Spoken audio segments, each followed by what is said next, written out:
Բարև ձեզ, Factor TV հյուրը կրոնագետ Հայկ Հակոբյանն է, ողջույն։ Բարև ձեզ։ Գնալով սրվում է աշխարհի եւ հոգեվոր իշխանությունների ղեկավարների, ասես ձևակերպենք հարաբերությունները,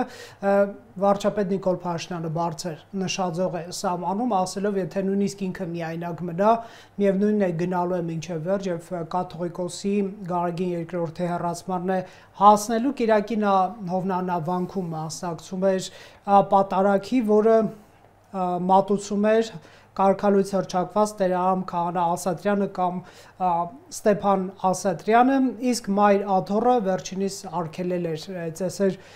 մատուցել այս պատարագի անցկացումը հոգեկործան նախաձեռնություն անվանել, որ այն Նիկոլ Փաշինյանի կողմից եկեղեցին պառակտելու փորձ է։ Ո՞րն է ձեր գնահատականը վերջին իրադարձությունն է։ Գիտեք, ես ձեր տաղավար գալու ժամանակ մտածում էի ինչպիսի զրույց կցանկանայի ունենալ, ինչպիսի քննարկում կցանկանայի ունենալ, առավելապես կցանկանայի ունենալ մասնագիտական քննարկում գիտելիքների փորձի փոխանակման համատեքստում եւ ոչ անձնական կարծիք արտահայտելու։ Ես կխոսեմ բացառապես եկեղեցաիրավական կամ կանոնական տեսակետից, այսինքն տեսեք, կարգալույց արված հոգեորականի օծումը անվավեր չի կարող ճանաչվել, դրոշմը անվավեր չի կարող ճանաչվել, ինչպես մկրտությունը չի կարող անվավեր ճանաչվել, բայց կարգալույց արված հոգեորականը իրավունք չպետք է ունենա ծես կատարելու։ Այստեղ առաջանում է հետևյալ հարցը, եթե ես ճիշտ եմ հիշում, տեսանյութերի մեջ Տեր Արամը կամ ինչպես աշխարհի կանոն է Ստեփան Ասատրյանը ասում էր, որ այս կաթողիկոսի հրամանը իր համար անվավեր է։ Ասում էր կարգալույց արված կաթողիկոսը չի կարող կարգալույց անել, դա նաև վարչապետն է։ Դա նաև վարչապետն է ասում, բայց կաթողիկոսը համենայն դեպս կարգալույց չի արվել եւ կաթողիկոսը չի կարող կարգալույց արվել աշխարհիկ իշխանության կողմից։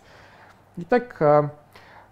ես կցանկանայի մի փոքր խոսել Մխիթար Գոշից 12-րդ դար, ով գրեց իր դատաստանագիրքը իմի բերելով կանոնագրքերը, տարբեր սովորութային օրենքներ եւ ըստ էության նա գրեց այդ դատաստանագիրքը Զաքարյան Հայաստանի համար, այսինքն պետության համար, պետականության դատաստանագիր գրելու միտումով եւ այնտեղ մի հետաքրքիր հոդված կա 67-րդ հոդվածը, որտեղ ասում է, որ աստիճանազրկված հոգեորականը, եթե համաձայն չէ այդ աստիճանազրկման հետ, պետք է դիմի, կարող է դիմել մեծ ժողովին, եպիսկոպոսների ժողովին, եւ եթե այնտեղ էլ իր աստիճանը չեն հաստատում կամ չեն վերականգնում, կարող է դիմել թագավորին։ Տեսեք, թագավորը կաթողիկոսի պես Աստծո օծյալն էր, օծման ժամանակ թագավորի գլխին նույնպես մյուրոն էին լցնում, բայց մենք չունենք թագավոր, այսինքն մեր պետությունը հանրապետություն է, միապետություն չէ։ Այս պարագայում Տեր Արամին կամ Ստեփան Ասատրյանին մնում է դիմել միայն եպիսկոպոսների մեծ ժողովին, որը կարծում եմ արված չէ եւ դեռևս եկեղեցական իրավական տեսակետից հնար է աստիճանը վերականգնելու։ Իհարկե Գոշը ասում է նաև, որ կա նաև զղջալու հանգամանքը, որ նա կարող է զղջալ, բայց մեր կողմից քննվող անձը չի համարում, որ ինքը որևէ մեղավորություն ունի։ Ես ուզում եմ հենց այդ կողմի մի քանի արգումենտ էլ բերել, ինչու են համարում, որ կաթողիկոսը կարգալույց է արված, դրա քաղաքական մեկնաբանությունը հնչել է վարչապետ Նիկոլ Փաշինյանից, ասելով, որ 21-ին նա պահանջել է իմ հրաժարականը, բայց չնայած դրան Հայաստանի քաղաքացիները գնացել եւ ինձ վերընտրություն են կատարել, այսինքն կաթողիկոսը քաղաքական իմաստով նրա կամքը կամ ցանկությունը կամ պահանջը մերժված է, հետեւաբար ապալեգիտիմացման հիմքեր է բերում վարչապետը այստեղ եւ երկրորդը, երբ որ ասում են նա կարգալույց արված է, պարզ է եկեղեցական կանոններով դա այսպես բնության մեջ տեղի չի ունեցել այդ տեսարանը, այդ արարողությունը գործողությունը մենք չենք տեսել, արգումենտի շարունակությունը այն է, որ նա խախտել է կուսակրոնության ուխտը, ունի երեխա, ինչը հակասում է իր դիրքին ներկայացվող պահանջներին եւ եթե նույնիսկ այդ գործողությունը արված չի, իրականության մեջ նա ոչ լեգիտիմ է։ Այ ինչ կասեք այս բացատրություններին վերաբերյալ։ Գիտեք, նման դատողություն կարող է ունենալ եկեղեցու ցանկացած անդամ։ Մեր յուրաքանչյուրի համար կաթողիկոսը կարող է լինել ոչ ցանկալի, ոչ սիրելի կամ հարգանքի ոչ արժանի անձ, կարող է ընկալվել որպես կարգալույծ արված, բայց քանի դեռ չկա գործողություն, այդ տեղի չի ունեցել։ Այն նույն Գոշի մոտ, որը իմի է բերել նախկին բոլոր կանոնները, եթե չեմ սխալվում 115-րդ հոդվածով, ինքը ասում է, որ կաթողիկոսին իրավունք ունի գահազրկելու եպիսկոպոսատ ժողովը կամ մեկ այլ կաթողիկոս, կամ ձեռնադրողը, որոնք եպիսկոպոսներն են կամ կաթողիկոսը, էլի։ Գարեգին երկրորդի պարագայում, եթե հիշողությունս չի դավաճանում, դա Արամ առաջինն էր, նրա ձեռնադրությունը իրագործողը։ Գիտեք, կարգալույծ հռչակելուց առաջ ես թերևս խորհուրդ կտայի մեր հանրությանը եւ մեր հանրության բոլոր այդ ուժերին ընդդիմադիր թե իշխանամետ միահամուռ կերպով դիմել մեծ ընտանիք Կիլիկիո կաթողիկոսին, Կոստանդնուպոլսի հայոց պատրիարքին եւ Երուսաղեմի հայոց պատրիարքին եւ խնդրել ու առաջարկել, որպեսզի հրավիրվի ազգային եկեղեցական մեծ ժողով, հենց ազգային եկեղեցական, այսինքն եւ աշխարհիկ եւ հոգեվոր դասի մասնակցությամբ, որպեսզի իրանք իրենց հերթին վերահաստատեն Գարեգին երկրորդի 99 թվի հոկտեմբերի 27-ի ընտրությունը կամ հռչակեն գահազուրկ, որովհետեւ դա է միակ ուղին։ Իհարկե այստեղ նույնպես կան որոշակի եկեղեցական իրավական խնդիրներ։ Տեսեք, 19-րդ դարում եւ 20-րդ դարի սկզբին կաթողիկոսին ընտրում է ազգային եկեղեցական ժողովը, որը կարող է նրան գահազրկել, բայց ազգային եկեղեցական ժողով հրավիրելու իրավունքը պատկանում է կաթողիկոսին, այսինքն ինչ որ փակ շղթա է դառնում։ Թեպետ նորից եմ շեշտում, մենք ունենք եւս մեկ կաթողիկոս, որը կարող է հրավիրել ազգային եկեղեցական ժողով։ Արամ առաջինը։ Այո։ Իսկ 1945 թվականի կանոնադրությամբ առհասարակ կաթողիկոսին գահազրկելու կետը հանված էր, որտեղ խորհրդային միության տարիներին կաթողիկոսին նշանակում էր բնականաբար պետությունը եւ այդ պետությունը հարկ չուներ այդ կետը մտցնելու, դա իր նշանակյալն էր, որը վստահաբար եւ միշտ այդպես է եղել, որևէ ձևով չէր շեղվելու կուսակցության եւ պետության գլխավոր ուղուց։ Այսինքն ելքը փոխադարձ մեղադրանքների փոխարեն ազգային եկեղեցական ժողով կազմակերպելու առաջարկն է ըստիս, որը միակ լեգիտիմ խնդիրն է, որտեվ Գարեգին երկրորդի այս կամ այն բռնի կերպով կամ պետական մեխանիզմի միջամտությամբ, եթե անգամ դա լինի իրավական բոլոր նորմերի եւ դեմոկրատական բոլոր նորմերի պահպանությամբ, հեռացումը մայրաթորի գահից ըստ իս ստեղծելու է հետագա բոլոր կաթողիկոսների համար լեգիտիմության խնդիր, քանի դեռ այդ մարդը ողջ է։ Տեսեք, վարչապետը ասում է աղոթքով եւ այսպես սիրով ենք հեռացնելու։ Դա ինչ է նշանակում հաջորդ կիրակի էլ Հովնանավանքում պատարակ է էլի Տեր Արամ Քահանա Ասատրյան կամ Ստեփան Ասատրյանի մատուցմամբ եւ այստեղ արդյոք դուք եկեղեցու երկփեղկման ինչ որ ճյուղավորումների հեռանկար սցենար տեսնում եք։ Գիտեք, որոշակի որովհետև կնեք այս հոգևորականը եւ Հովնանավանքը ստացվում է, որ դուրս են գալիս Մայրաթոր Սուրբ Էջմիածնի փաստացի իշխանությունից։ Այո, Հովանավանքը դա շատ կարևոր հոգևոր կենտրոն է եղել եւ պատմամշակութային բացառիկ արժեք ներկայացնող մի կառույց։ Տեսեք, որոշակի ասոցիացիաներ առաջանում է, պետությունը կապ չունի, որ պետությունն է, Խորհրդային Միությունն է, Հայաստանի Հանրապետությունն է, թե որևէ այլ պետություն, նրանք օգտագործում են պետական կառույցները համապատասխան այն գործիքակազմը, որը մեկ անգամ աշխատել է արդեն։ 1922 թվականին, օրինակ ապրիլին, Ստալինը, որը ժողովուրդների կոմիսարն էր, գաղտնի հրաման է արձակում պրովինցիաներին, ասում է գտեք ազատատենչ հոգեորականների եւ հավատացյալների, որոնք պետք է բողոքեն ժամանակի եկեղեցական իշխանությունների դեմ, խլեք նրանց համար եկեղեցիները, տրամադրեք նրանց եկեղեցիներ, ստեղծեք ալտերնատիվ կառույց, բայց այնպես, որպեսզի պետական կառույցները չերևան։ Եվ այդպես 20-ական 30-ականներին, հատկապես 20-ականներին սկսեցին գործել ազատ եկեղեցականները, որոնք ներկայումս գրեթե 100 տարի անց ընկալում են որպես քայքայողներ, պառակտիչներ, որպես հակաեկեղեցական եւ հակաքրիստոնեական էլեմենտներ, որովհետեւ նրանք մասնակցել են եկեղեցիների քանդմանը, համաձայնություն են տվել դրան, շատ ուրիշ զազրելի երևույթներին են մասնակցել։ Բնականաբար Հայաստանի Հանրապետությունն ու 20-ականների Խորհրդային Միությունը համեմատելը իրար այնքան էլ կոռեկտ չէ, որովհետև կարծես թե չեն հնչում եկեղեցիների փակման կամ ավերելու կամ ունեցվածքի բռնագրավման, բայց այդ ազատատենչ հոգեորականների հանգամանքը նկատելի նմանություններ է առաջացնում։ Այո, ասինքն ալտերնատիվ եկեղեցական կառույց ստեղծելու վտանգը կարծում եմ կա, ինչից վստահ եմ, որ պետությունը կշահի, եթե խուսափի։ Տեսեք, հրապարակվեց խիստ անձնական բնույթի տեսանյութեր, կից գրառմամբ, թե այդտեղ Մայր Աթոռի դիվանագետն է, Արշակ arczepiskopos-ը պատասխանեց, դիվանապետ կներեք, լուրջ դեմքով չեմ կարող լծվել հորինվածքների զրպարտությունների հերկմանը, նա ասում էր, թե վարչապետի հակաօրինական ուղղորդումն է եւ այլն։ Այդ ձեր կարծիքով ինչ պետք է հաջորդի նման տեսանյութերին եւ արդյոք կարող են նոր տեսանյութեր լինել, այս տեսանյութերը ինչպես կարող են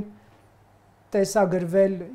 ինչ կասեք այս մասով։ Գիտեք, եթե նայենք աշխարհիկ մարդու եւ աշխարհիկ պետության տեսակետից, իհարկե դա անձնական կյանքի միջամտություն է, եւ եթե չեմ սխալվում, իշխող ուժից Ռուբեն Ռուբինյան եւ մի շարք այլ անձինք դատապարտել են այդ տեսանյութերի հանրայնացումը։ Այս առումով իշխանությունները համենայն դեպս պաշտոնապես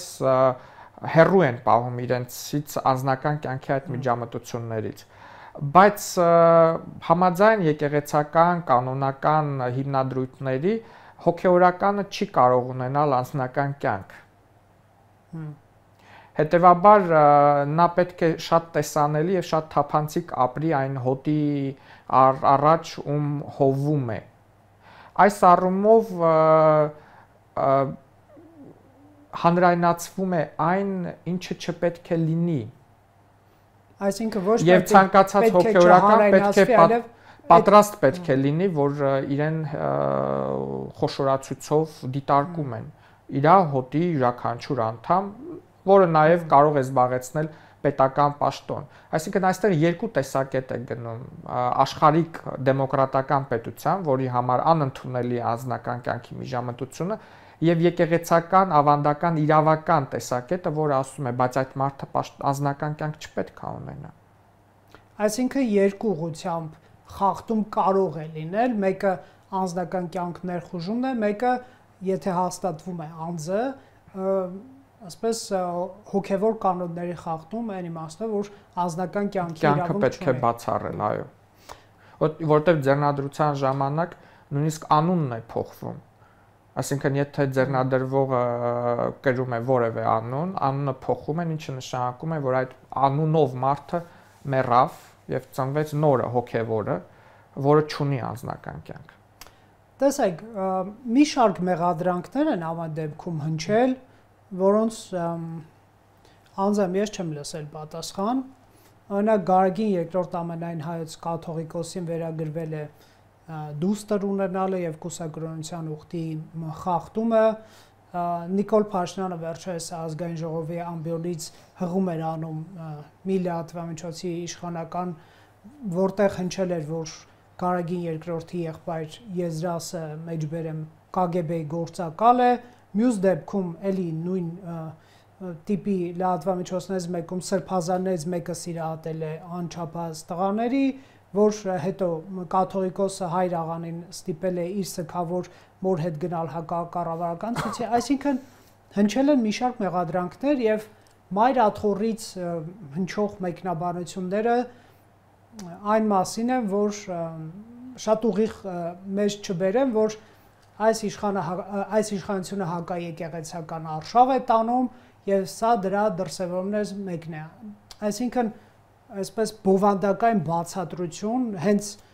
օրինակ մեղադրանքներին չկա, ասենք կաթողիկոսը ունի երեխա թե չունի, որ Փաշինյանը թրքա հաճո է, սպասարկում է օտար շահեր եւ այլ, մենք դա լսում ենք ընդդիմությունից, բայց որ ունի թե չունի կամ գործակալ է կամ չէ, կամ ուղղորդել են կամ չէ, մայրաթոռը բուն հենց կառույցը չի անդրադառնում դրան։ Այսպես կողքից ինչ որ մարդիկ անդրադառնում են, բայց մենք չենք լսում այդ բացատրությունները։ Ինչու ձեր կարծիքով։ Բավականին բարդ հարց եք տալիս, միգուցե բացատրություններ չկան։ Չեմ ուզում գուշակություններ անել կամ ենթադրություններ անել, որովհետև կպատասխանեմ զուտ իմ տեսակետից, եթե ինձ որևէ մեղադրանք հնչի, ես ամենայն դեպս կփորձեմ պատասխանել այդ մեղադրանքին, հերքել կամ համաձայնվել եւ զղջալ դիցուք, եթե ես մեղավոր եմ որևէ հարցում։ Ինչ վերաբերում է այդ երկու կողմերի բանավեճին, մեր նախորդ հանդիպումների ժամանակ ես արտահայտեցի այն միտքը, որ դրանք իշխանություն ընդդիմություն բանավեճեր են եւ ինչպես տեսնում եք նաեւ գոտկատեղից ներքև բնույթ կրող բանավեճեր եւ ըստ էության եկեղեցու պատասխանը այդ ընդդիմություն իշխանություն պատասխանի պարադիգմի մեջ է թերևս եւ իշխանությունները եւ ընդդիմությունները բոլոր երկրներում հաճախ մեղադրանքներին առարկայական պատասխան չեն տալիս, այլ հակընդդեմ մեղադրանքներ են ներկայացնում, միգուցե դա նաեւ մեթոդ է, որին ես չլինելով ոչ իշխանության եւ ոչ ընդդիմության դաշտում չեմ տիրապետում։ Տեսեք, մենք իրոք չհարելով ոչ իշխանության, ոչ ընդդիմությանը, ասենք լինելով քրիստոնյաներ կամ ոչ քրիստոնյաներ Հայաստանի քաղաքացիներ, բայց հասկանալով, որ առաքելական եկեղեցին առանձնահատուկ է այս ժողովրդի համար, մենք լսում ենք ինչ որ մեկնաբանություններ, հա, ասենք կաթողիկոսին վերաբերվող կամ նրա եղբորը կամ բարձրաստիճան այլ հոգևորականների եւ ուղղակի կասկածներ են մնում հանրության մեջ, հա, եթե որևէ հարց բարձրացում է եւ դրան բովանդակային պատասխան չի տրվում, որպես քրիստոնյա ինձ մոտ հարցը առաջանում ինչու չի տրվում կամ նույնը վարչապետի լիազորություն է արդյոք չեն ասնում երբ որ նա ոստիկանական ուժեր են ներգրավում նույն այդ հովնանավանքում պատարագի մատուցման անվտանգություն ապահովելու եւ այլն կամ մայրաթոռը ասում է որ դու իրավունք չունես մատուցել պատարագ բայց մատուցվում է այսինքն սրանք պրոցեսներ են, որոնք հարցադրումներ են առաջացնում եւ օբյեկտիվ պատասխաններ չենք ստանում։ Թե այն կողմից, թե կաթողիկոսը ունի երեխա, թե չունի, խախտում են կուսակրոնության ուխտը, թե չեն խախտում։ Գործակալ է, թե գործակալ չէ։ Գործակալ չի, վարչապետը իրավազանցություն արեց, թե չարեց։ Տեր Արամը իրավազանցություն արեց, թե չարեց։ Մայրաթոռը դիմել էր իրավապահներին։ Ինչ կարող է։ Միգուցե իշխանությունները այլ ավելի հիմնավոր են իրենց մեղադրանքները եւ այդ դեպքում նույնիսկ կարիք չի լինի պատասխանի մայրաթոռից կամ որևէ հակառակ կողմից որովհետեւ եթե մարդը գործակալ է թող հանրայնացվեն արխիվային կամ դոսիեները թող հանրայնացվեն եւ բոլորը իմանան այլ բան է որ իրավիճակը ճգնաժամային է այո իրավիճակը ճգնաժամային է պատային է եւ ես շատ կուզենայի որպեսզի մեր իշխանությունները ել ավելի պատասխանատու մոտեցում ցուցաբերեն եւ փորձեն այդ պատային իրավիճակից ինչ որ ելքեր գտնել որտեվ ինձ համար ակնառու է որ ամենայն հայոց կաթողիկոսը ես առավել քան վստահ եմ հրաժարական չի տալու Ինչու եք համոզված որովհետև թվում է թե օղակը նրա շուրջ է այսպես սեղմվում է կամ էլ դա մեդիա տպավորություն է ընդհանրապես միգուցե եւ սեղմվում է միգուցե եւ մեդիա տպավորություն է բայց դա այն կարգավիճակն է որը ունի հզոր պաշտպանիչ շերտ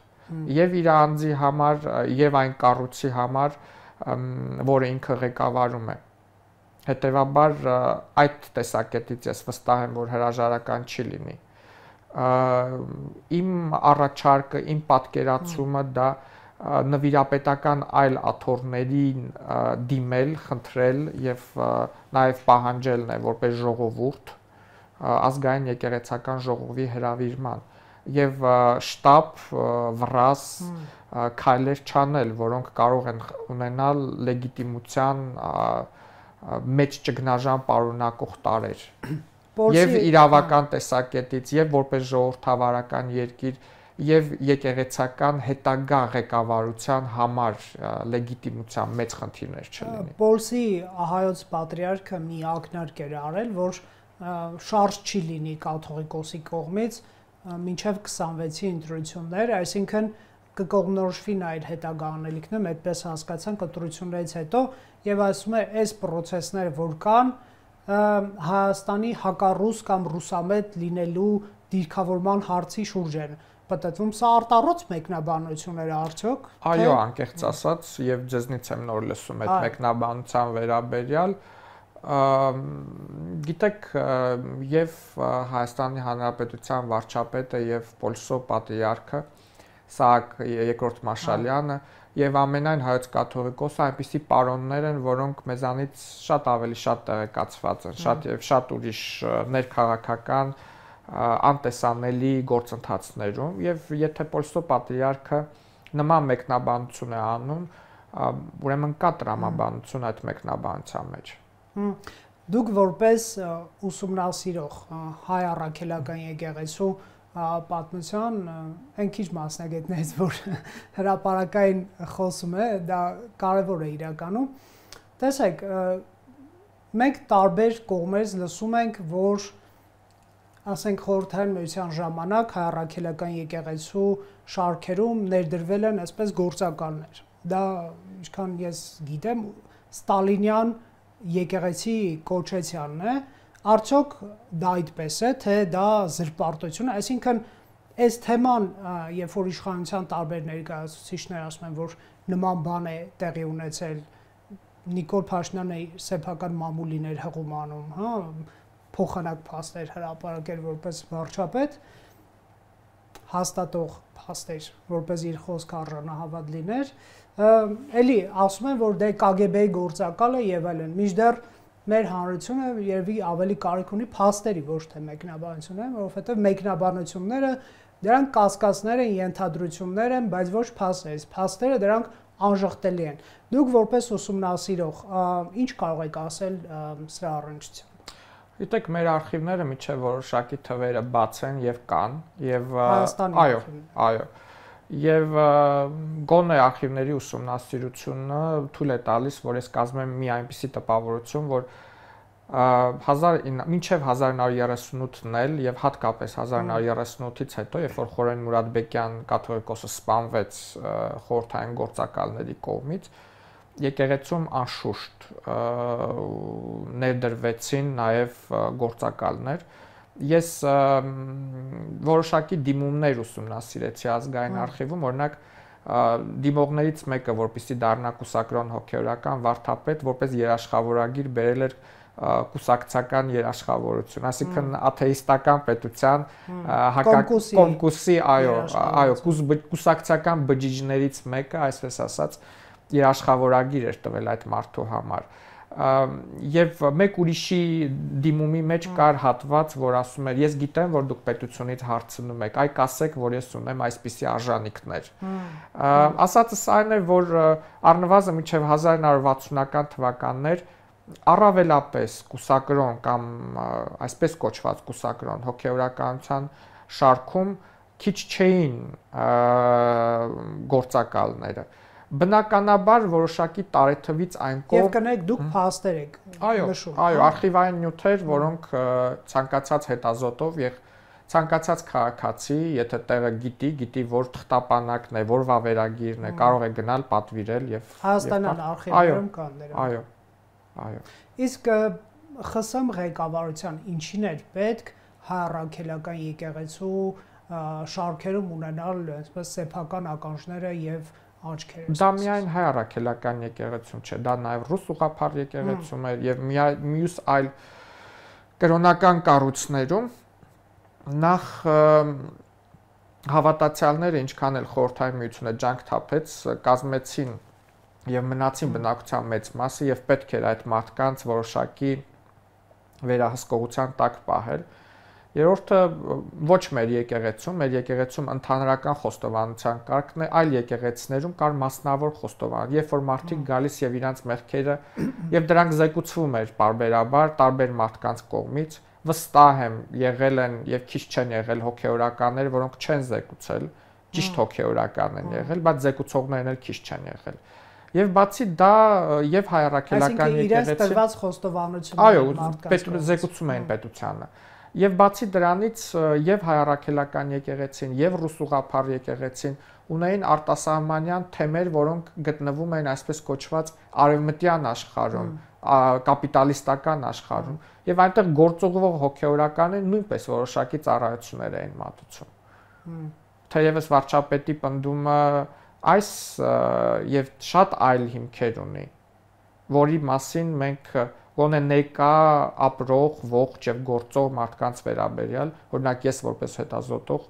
հնար չունեմ դա ուսումնասիրելու։ Սա երևի թե իրավապահների ուսումնասիրելիքն է, որովհետեւ ամբիոնից հնչում է բավական լուրջ մեղադրանք եւ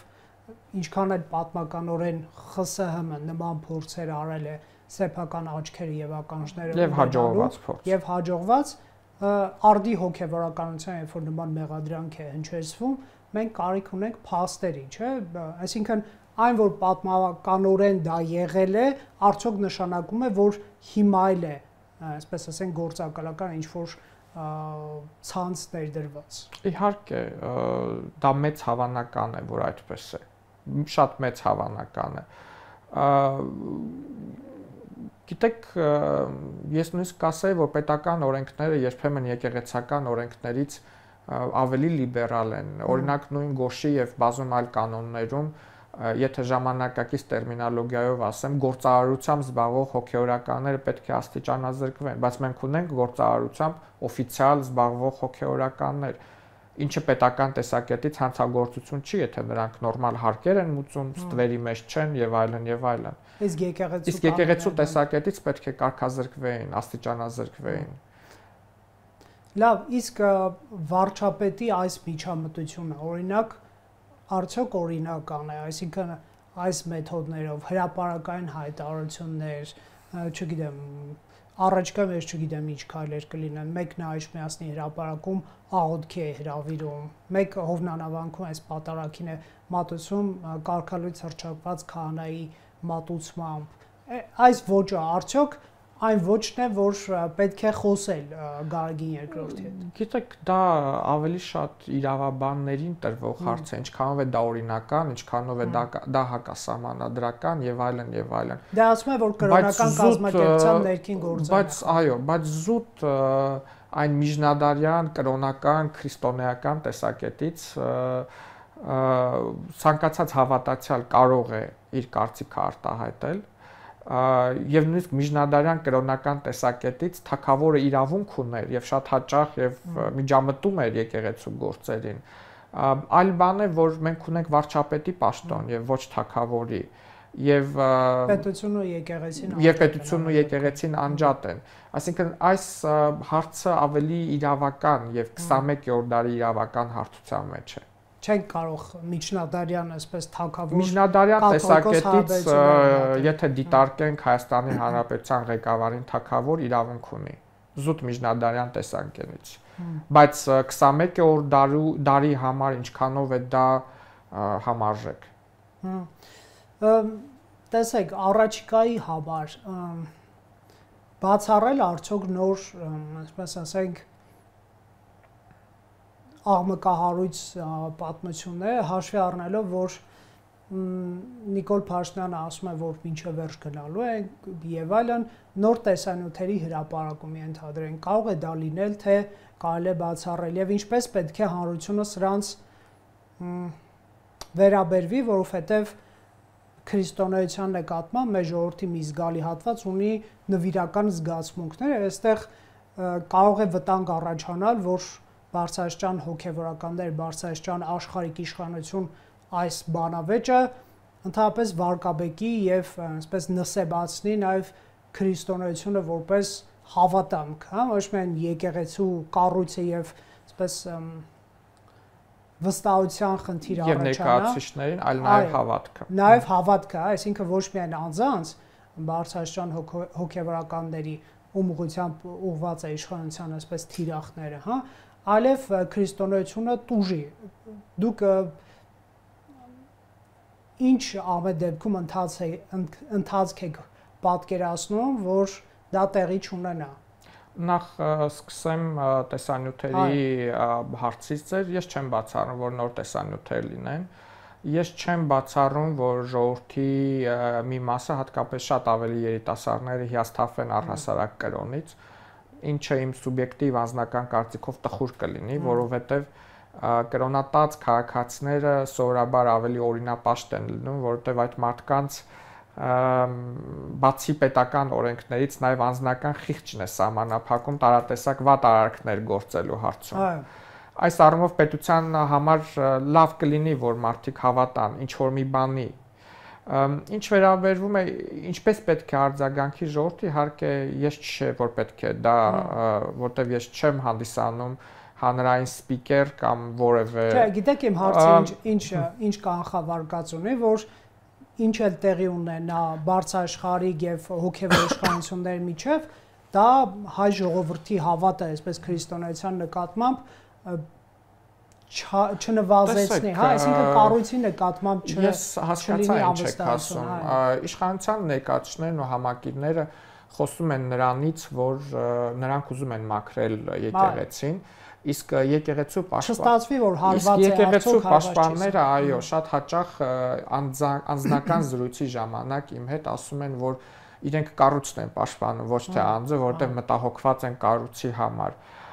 Ես նաև փորձում եմ խոսել անծանոթ նաև մարդկանց հետ, տարբեր մարդկանց հետ, որոնք որևէ կերպ ոչ իշխանության համակիր են, ոչ եկեղեցու համակիր են, այսպես կոչած մշակութային քրիստոնյա են, ավանդույթի ուժով քրիստոնյա են, իմ մոտ այն տպավորությունն է, որ մի զգալի մասի համար այդ թեման մեծ հետաքրքրություն չի ներկայացնում, նրանք անտարբեր են։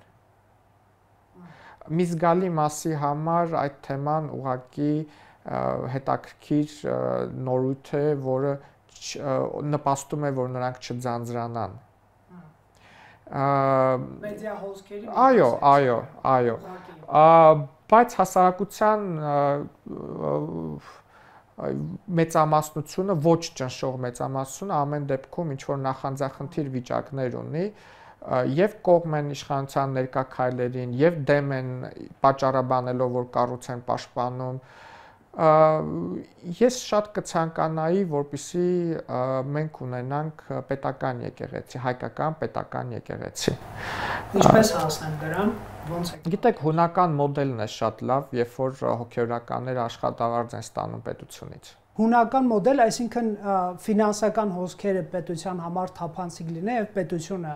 ֆինանսավորի հոգեորականը, դա ինչ կտա։ Դա խոսքը ես այդ դրույթը կտարածեի ոչ միայն մեր եկեղեցու վրա, այլ բոլոր կրոնական կառույցներին։ Իմ տպավորությամբ մենք պետք է դեմ լինենք ցանկացած արտասահմանյան ֆինանսական ներհոսքին որևէ կրոնական կառույցին։ Եթե նույնիսկ հայ բարերարներն են տալիս։ Եթե հայ բարերարներն են տալիս, թող պետության գանձանակով գա։ Էլի ուղղվի այն նպատակին, որ նպատակին ուղղվում է։ Այսինքն եկեղեցին լինի բնականաբար ավտոնոմ, եկեղեցին ինքնուրույն գործի, ինքնուրույն որոշումներ կայացնի, բայց այսպես ասած ունենա հաշվապահ իդեմս պետությանը, որը վճարում է արդար սոցփաթեթներով,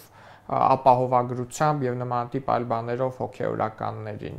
Այդ թվում մյուս այլ կրոնական կազմակերպությունները, որովհետեւ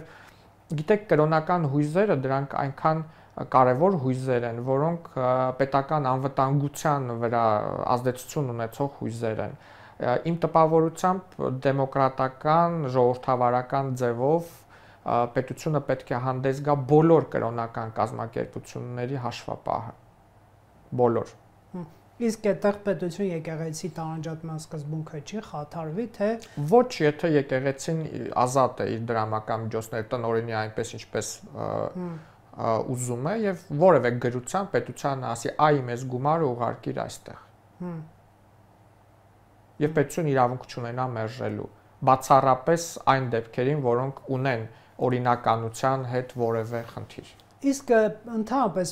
եկեղեցու ռեֆորմի հարց պետք է այս փուլում բարձրացվի, թե չէ շատերը կարող են ունենալ իրենց ակնկալիքը եկեղեցու ասես ռեֆորմացիայի, անձամբ մի քանի բան ես կթվարկեմ, բայց նաև այս փուլում, երբ որ կա սուր հակամարտություն եւ պայքար,